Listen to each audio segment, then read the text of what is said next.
Hi guys, and welcome back to my channel. Today's case I'm going to be talking about is about the serial killer called Israel Keyes. This case was kind of suggested to me, so suggested that I should look into it, and from that I decided to do a video on it, so thank you for that. It is thought that he murdered at least 11 people before his arrest in 2012. I'd just like to let you know that, no disrespect to anyone I'm going to talk about today. The information I've gathered is from the internet, and I've made this video for educational purposes.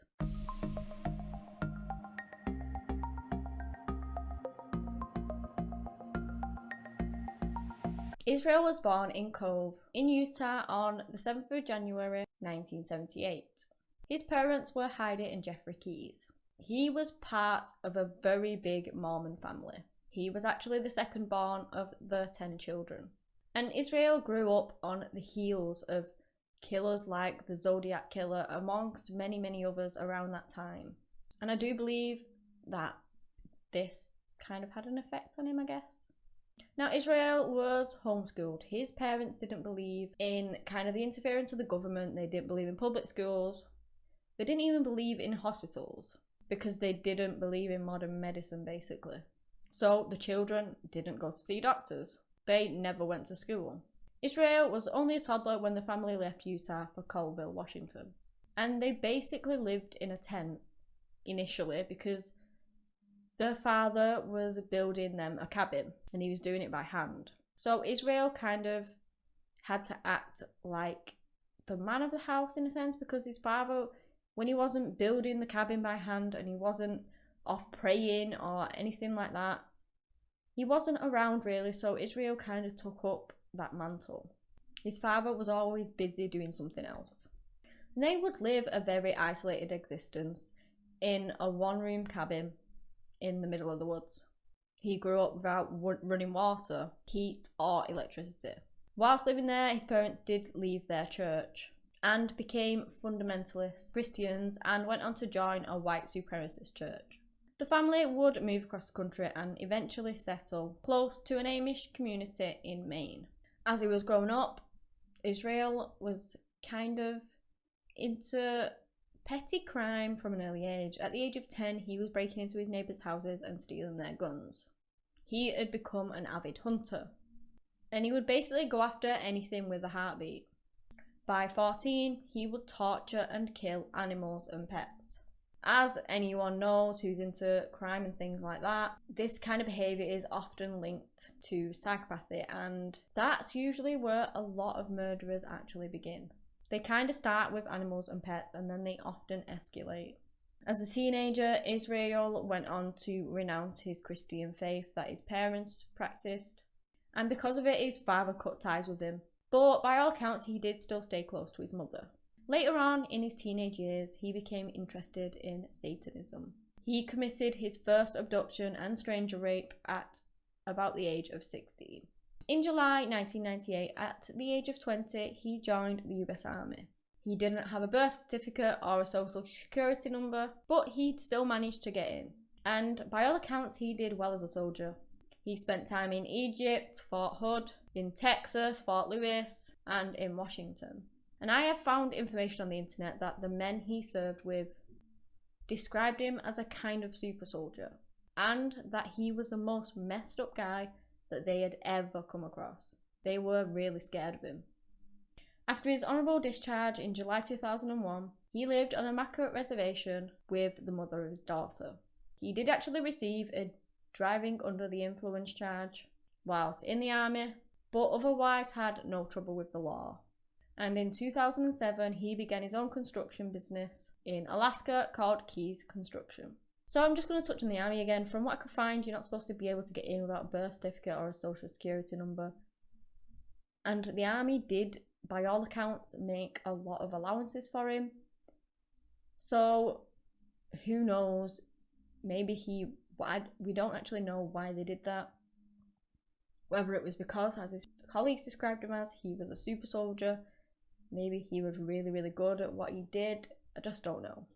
Now, Israel as a serial killer kind of targeted victims that simply crossed his path, rather than sticking to a specific profile. So really he was an opportunist.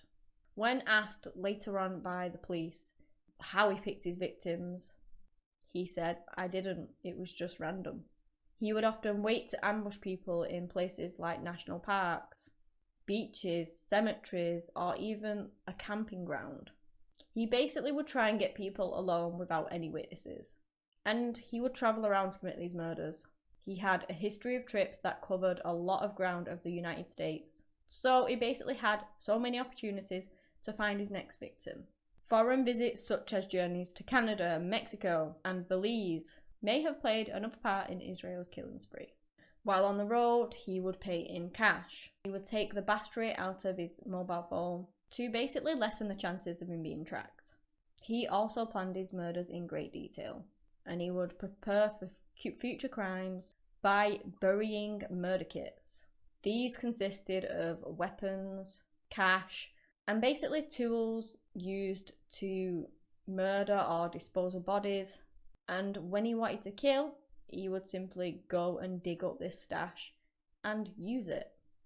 Now, Israel would study the work of FBI profilers, and he learned about serial killers through all information out there and through people such as Ted Bundy. And it would seem that Israel kind of saw Ted Bundy as a hero in his eyes.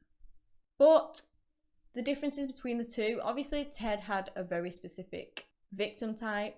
As I said, Israel didn't have a victim type. He wouldn't follow a specific pattern that so many murderers follow. Generally, they tend to pick people that won't really be missed. As sad as that sounds, it can consist of vulnerable people, such as sex workers, maybe homeless, people that potentially don't have the support of the family, things like that. But Israel didn't do that. He would simply just take anyone. Whether they were alone, in pairs, in broad daylight, he would just take them. And he would never actually commit a crime in the same area twice, and he had no connections to his victims whatsoever. He really enjoyed hunting down his victims in the daylight, and would even take them in the dead of night from their own bedrooms, in places like a well-off suburbs where nothing like that ever happened. He just didn't care. He would take them in the daylight in public areas, obviously to avoid witnesses, but he'd just grab them. In Maureen Callahan's 2019 book about Israel Keyes, American Predator, she actually noted that he'd been fitted with a gastric band and had visited a plastic surgery clinic in Mexico. She speculated that he might have been trying to become a better killer.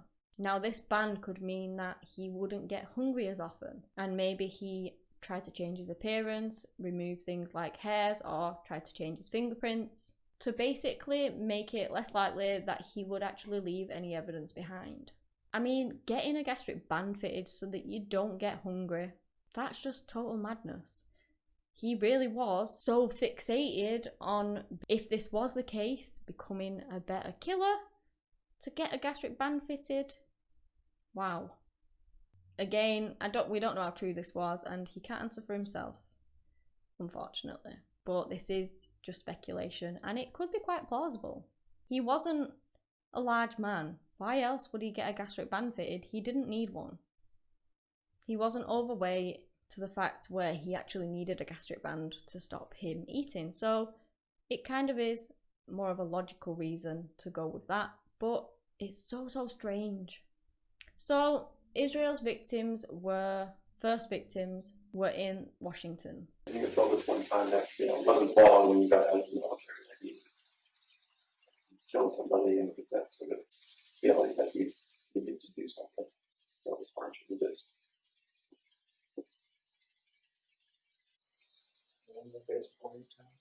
After actually being caught, which I will get onto later as to how he was caught, he admitted to killing 4 people, and per his account, between 2001 and 2005, he killed a couple, 2 separate victims in 2005 and 2006. He also stated that he murdered someone on the East Coast in 2009.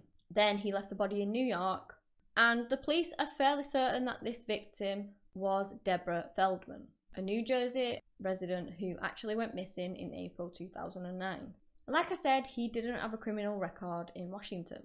The only thing that was actually on there was when he was cited for driving without a valid license, and like I said before, he previously pled guilty to the DUI I mentioned earlier. So he wasn't really known to the authorities. And the police would go on to review unsolved murders, missing persons cases, cold cases, to try and determine if any of these could actually be linked to Israel. He confessed to at least one murder in New York State. Police haven't found the identity, age, or even the gender of this victim, when and where the murder took place, but they do think that the confession from Israel is credible. Israel had ties to New York State. He owned 10 acres of land and a rundown cabin in the town of Constable. Keyes also confessed to bank robberies in New York and Texas. So he was very much tied in with New York. And the FBI later confirmed that Israel robbed the Community Bank branch in Tupper Lake, New York in April 2009. The FBI said that Israel threatened people in the bank with a handgun, but there were actually no injuries sustained in the incident. He also went on to tell authorities that he burglarized a Texas home and set it on fire. So again, it's not that much of a push to tie him in with these crimes. Israel was also linked to the deaths of Bill and Lorraine Currier of Essex, Vermont. Along with his confession, authorities do say that they have enough evidence to link Israel to these murders. The couple were actually last seen after leaving work in June of 2011. He apparently broke into their house on the 8th of June and tied them up before driving them to an old abandoned farmhouse where he shot Bill Currier before sexually assaulting and strangling Lorraine Currier. Their bodies have not been found. 2 years prior to the deaths, Israel actually admitted that he had hid one of the murder kits close by to the house. And he then dug up this kit and actually used what he'd put into it to kill the Curriers. After the murders, he moved most of the items to a new hiding place in Parishville, New York, where they would remain until after his arrest in 2012. Israel Keyes' last known murder was the actual kidnapping and murder of 18-year-old Samantha Coing.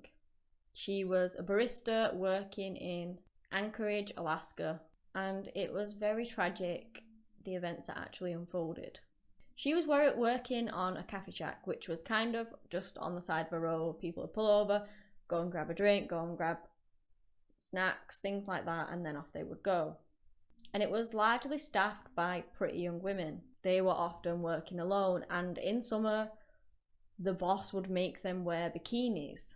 And until she actually went missing, nobody really thought how this could put women in danger.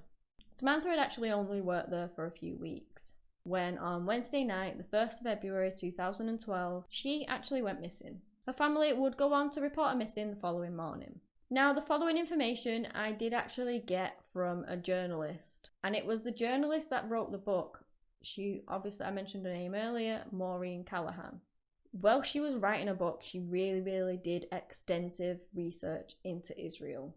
And personally, I do believe that these were actually the events that occurred.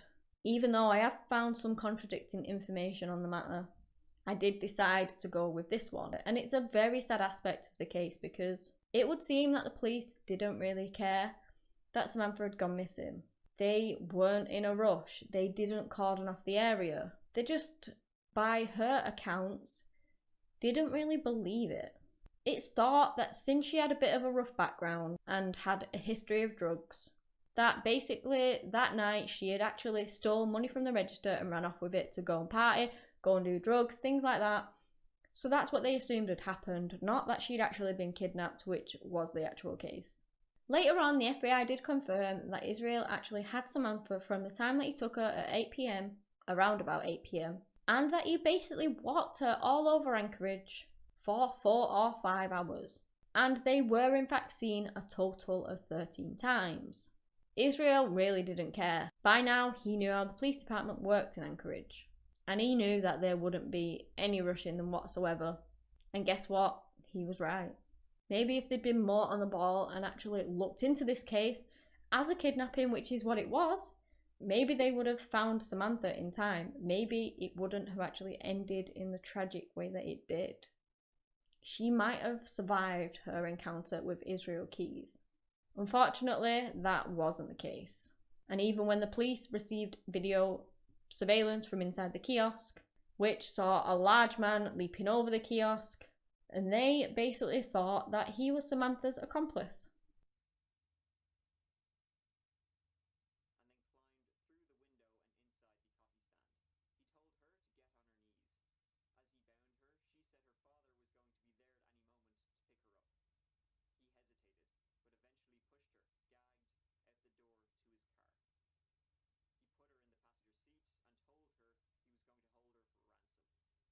That Samantha stole the money and they were actually conspiring together. It's madness. The police didn't even do anything to help this poor, innocent girl. Instead, she got stereotyped, and it was thought that she was actually the suspect instead of the victim. Well, that did all change when about 2 weeks later they actually got hold of CCTV that showed Samantha trying to break away from Israel. And her hands were actually bound in front of her. That's the point that they finally realised that she'd actually been taken, by which point it was already too late. Israel Keyes had already murdered her. He raped and murdered Samantha within hours. He then went on to dismember her body and drop the pieces in a lake north of Anchorage. 3 weeks after he actually had taken her, Israel went on to put makeup on her body, and he actually posed her with her eyes open for a photo.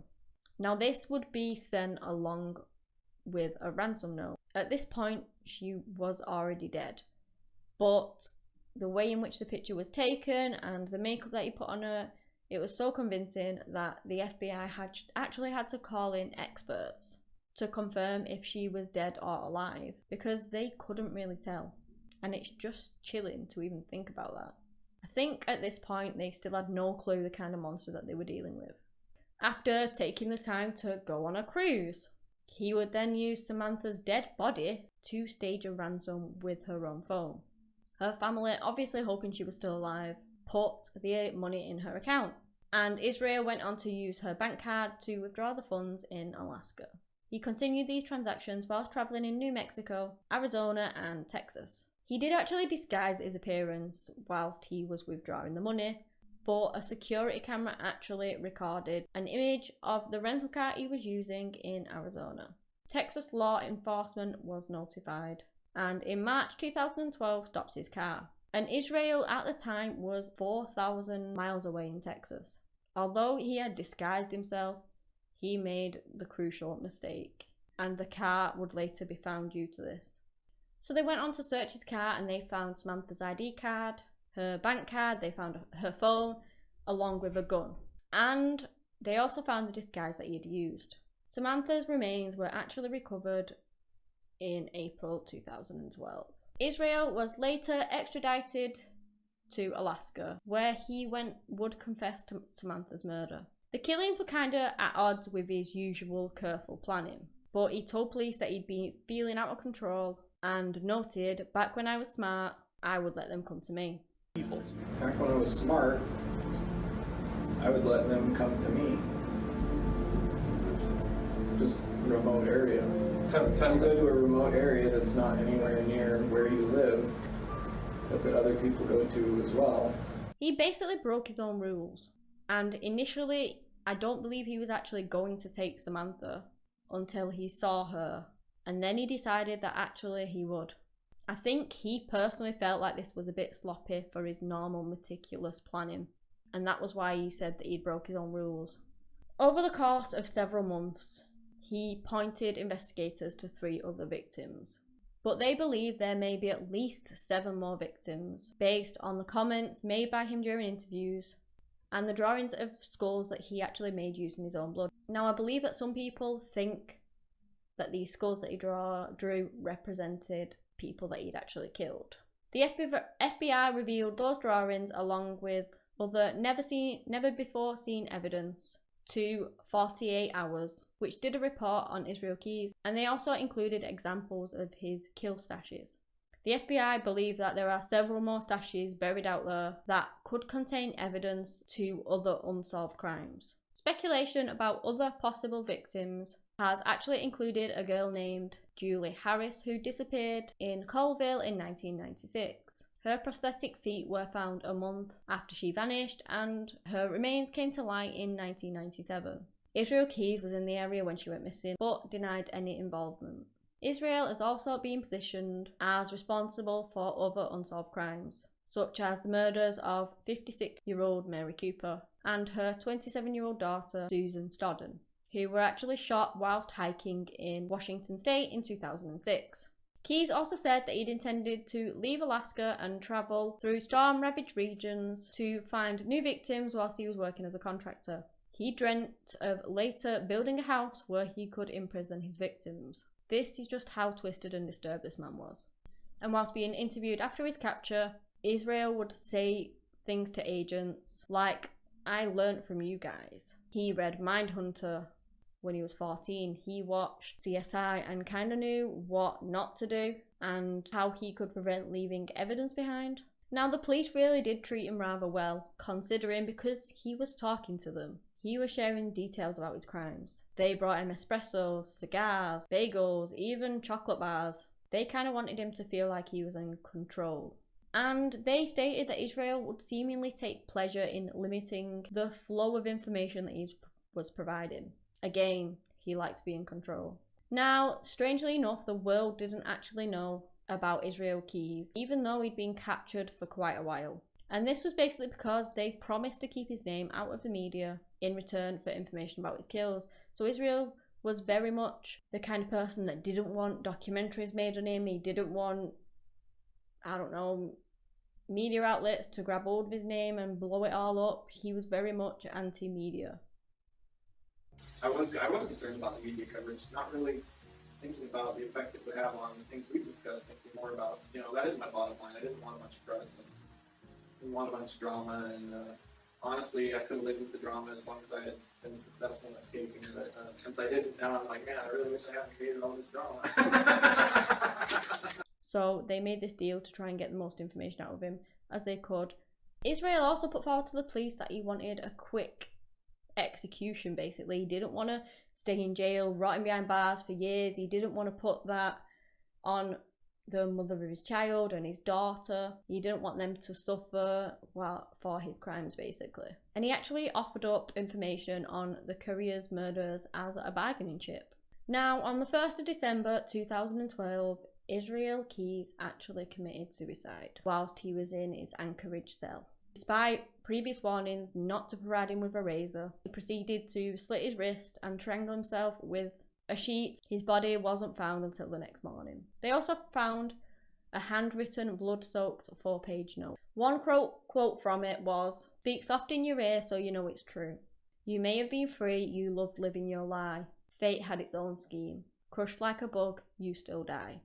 Now, this is what Israel Keyes wrote, and the note itself doesn't give details of his victims, but it kind of does allow sort of a glimpse into his mind. You can actually find the contents of this note online if you'd like to do so. His mother, 4 sisters, and 3 brother-in-laws were the sole attendees at Israel's funeral on the 8th of December 2012. Israel's last interrogation session took place a few days before his suicide.